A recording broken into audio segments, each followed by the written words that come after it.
Maybe you've heard it too.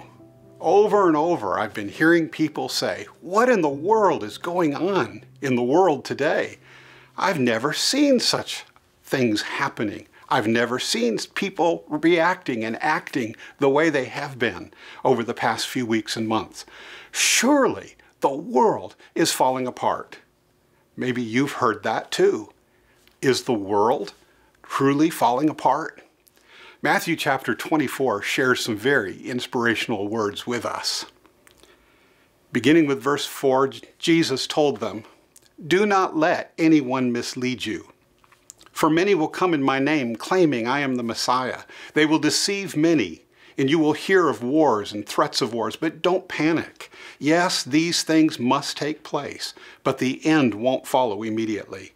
Nation will go to war against nation and kingdom against kingdom. There will be famines and earthquakes in many parts of the world."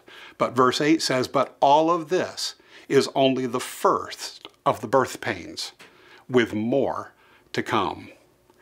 Jesus likens events leading up to the second coming to the pains a mother feels at birth. And I know many of you can probably relate. I remember very well when my wife and I learned the news that we were going to have a baby. This was several years ago, and yet we'd never had a baby before. And so we began the preparations as all parents do. We picked out the room in the house. We bought a crib and we assembled it. We put decorations on the wall. We bought the things that we would need. If you'd stepped into my office, you would have discovered that in my library, on top of the books, I had begun purchasing boxes and packages and packages and packages of diapers. I knew you would need diapers. We went to the doctor every 3 weeks for the prenatal checkups. We went to the hospital and took a tour there. We prepaid our part of the insurance. We did everything that we could do to prepare for that special day. I kept the gas tank of the car above 3/4, and my wife kept a suitcase packed beside the front door. We were, after all, about an hour away from the hospital, and we wanted to be ready. One day that call came, and I remember rushing and getting my wife into the car and grabbing that suitcase and rushing to the hospital, getting checked in and getting my wife wheeled to the back. And about 3 hours later, we walked back out to the car and we went home. It was false labor pains. Well, I wish I could say that was the only time that happened, but it did happen another time. And we were sure it was that event, but no, we came home. Well, the end of the story is the same for everyone. There comes a day when it isn't false labor pains, and you do leave the hospital eventually, not 3 hours later, but 3 days later or so, with a newborn baby. None of us have experienced the second coming of Jesus. This will be a first for all of us. And so God has called us, and by equating these birthing pains to that which we're going to experience before Jesus comes, we are able to feel, as it were, the birth pains to remind us of a glorious event that is just on the horizon. As we look around the world today, it's hard to even recognize what's taking place in the world. It's just the word unprecedented. I have heard that word more times in the past 4 weeks than I've heard in a dozen lifetimes prior to that. We are living in interesting times. The Bible talks about those interesting times in another passage. We look over at the book of 2 Timothy.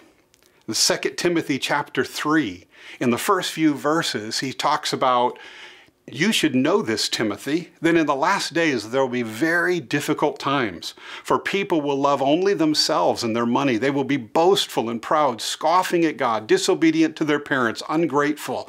They will consider nothing sacred. They will be unloving and unforgiving. They will slander others and have no self-control. They will be cruel and hate what is good. They will betray their friends. They will be reckless, be puffed up with pride, love pleasure rather than God. They will act religious, but they will reject the power that could make them godly. Stay away from people like that. You and I need to understand that as we see the wickedness around this world, that God is pointing out with increasing birth pains that Jesus is about to come. And the things that we're watching other people do, I can't even explain why people are choosing to not buy certain things in a store and hoard other things in a store. I don't even pretend to even want to know. But I do know that at the end of all of this, there will come an event that is greater than any event that we've experienced to date.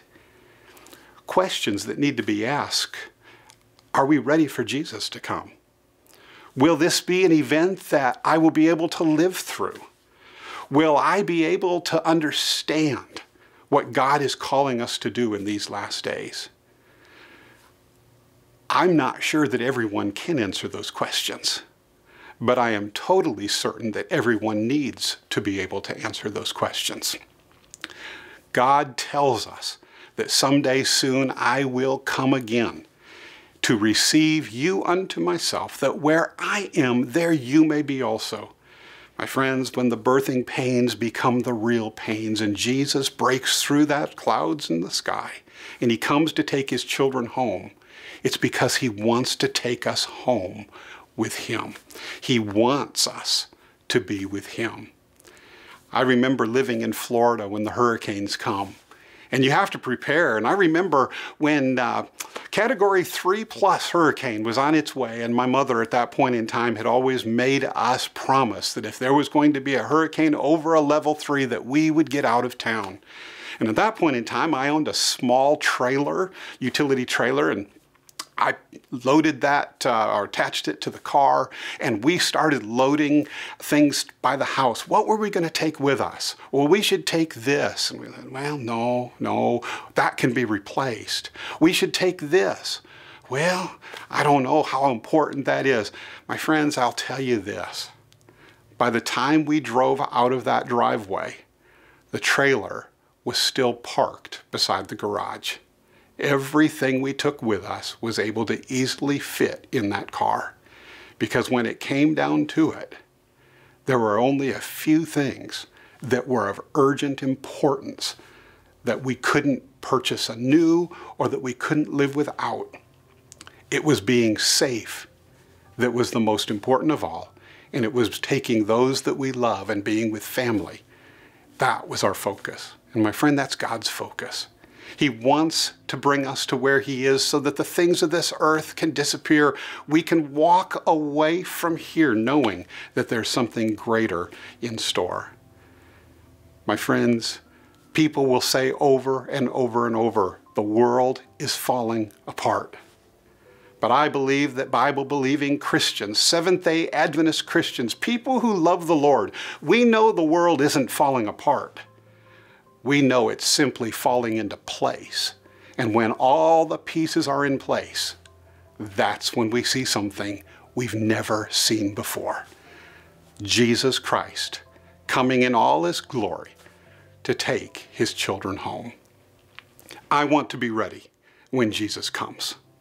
I pray that you use every opportunity to be able to answer the questions that God is laying on our hearts, so that you too can be ready when Jesus comes.